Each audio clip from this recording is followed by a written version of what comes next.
The basic teaching of the Buddha was that if you want happiness, don't go chasing after the things that you want or like, and don't push away the things that you don't like.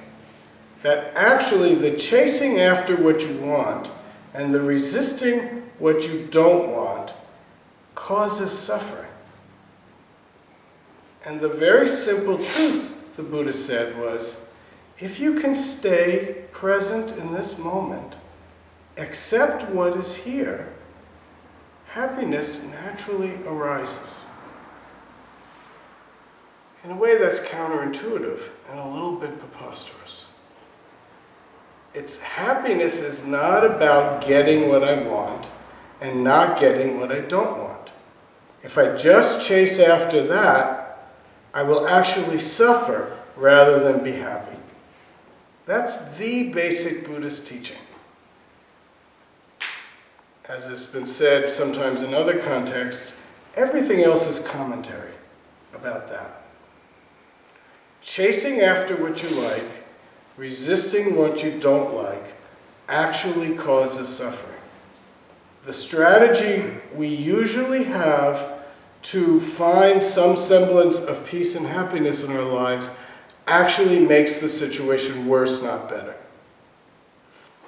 Okay, now what? Don't take the Buddha's word for it. Don't take my word for it. Investigate your own life. What happens when you chase after what you like?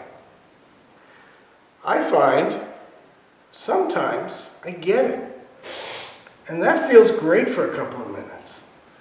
But then Gary wants it. And I don't want Gary to have it. So now I have to develop some strategies to keep it away from Gary so I can have it. Or maybe I have it and I really like it, but then if it's food, I've eaten it all up. And I'm not satisfied yet. I want more.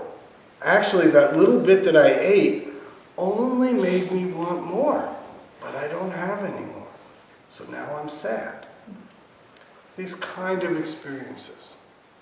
So again, it's not about understanding this teaching. It's about finding out in your own life what works and what doesn't work.